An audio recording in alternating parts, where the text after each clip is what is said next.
ಎಲ್ಲರಿಗೂ ನಮಸ್ಕಾರ.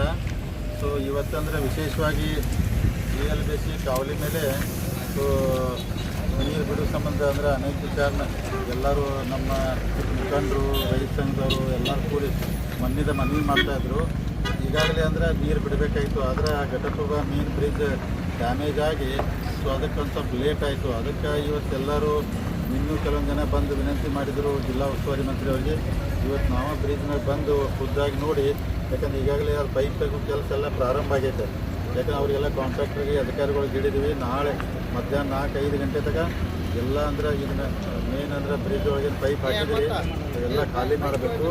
ನಾಳೆ ರಾತ್ರಿ ತನಕ ಅಂದರೆ ಹಿಡಕಲ್ ಡ್ಯಾಮ್ ನೀರು ಬಿಟ್ಟು ದುಗ್ಗಾಳ ಡ್ಯಾಮಿಗೆ ಸ್ಟೋರ್ ಮಾಡ್ಕೊಂಡು 21 ತಾರೀಕು ಬೆಳಗ್ಗೆ 6 ಗಂಟೆಗೆ GLBC ಅಂದರೆ ಕಾವಲಿಗೆ ಸುಮಾರು ಅಂದರೆ 2400 ಕ್ಯೂಸೆಕ್ ನೀರನ್ನು 10 ದಿವಸದಿಂದ ಬಿಡಬೇಕಂತೇಳಿ ಜಿಲ್ಲಾ ಉಸ್ತುವಾರಿ ಮಂತ್ರಿಯವರು ಆದೇಶ ಮಾಡಿದರು.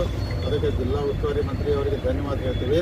ಮತ್ತು ತಮಗೆ ಇನ್ನೊಂದು ವಿಶೇಷ ಅಂದ್ರೆ ಏನು ನಮ್ಮ ಘಟಪ್ರಭಾ ಬ್ರಿಡ್ಜ್ ಬಿದ್ದಿತ್ತು, ಇದನ್ನಂದ್ರೆ ಜೈನ್ ಶೆಟ್ಟರ್ ಕಾಂಟ್ರಾಕ್ಟ್ರು ಅಂದರೆ ಕೇವಲ 40 ದಿವಸನಾಗ ಅಂದರೆ ಬ್ರಿಡ್ಜ್ನು ತಯಾರು ಮಾಡಿದ್ದಾರೆ. ನಾವು ನೋಡ್ಬೋದು ಈ ಬ್ರಿಡ್ಜನ್ನು ಅಂದರೆ 40 ದಿವಸನಾಗ ತಯಾರಾಯ್ತು.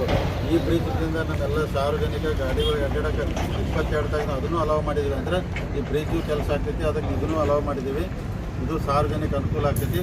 ಅದಕ್ಕೆ ಸ್ವಲ್ಪ ಈ ಬ್ರಿಡ್ಜ್ ಕೆಲಸದಿಂದ ಸ್ವಲ್ಪ ನೀರು ಬಿಡೋದು ತಡ ಆಯಿತು. ದಯಮಾಡಿ ರೈತರು ಮತ್ತು ಎಲ್ಲ ಜನ ಸಹಕರಿಸಬೇಕು. ಏನು 10 ದಿನ ನಾವು ನೀರು ಬಿಡ್ತೀವಿ, ಇದನ್ನು ಸರಿಯಾಗಿ ರೈತ ಬಾಂಧವರು ಉಪಯೋಗ ಮಾಡ್ಕೋಬೇಕಂತ ಹೇಳ್ತೀನಿ. ಮತ್ತು ಏನು ಈ ಕೆಲಸ ಮಾಡಿದಂಥ ಎಲ್ಲ ಅಧಿಕಾರಿಗಳಿಗೆ, ಪೊಲೀಸ್ ವರ್ಗಕ್ಕೆ, ಕಾಂಟ್ರಾಕ್ಟ್ರಿಗೆ ಹೋಗಿ ಧನ್ಯವಾದ ಹೇಳ್ತೀನಿ.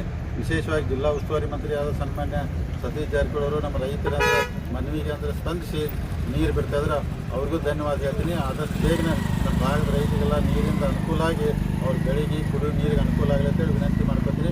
ಎಲ್ಲರಿಗೂ ಧನ್ಯವಾದಗಳು.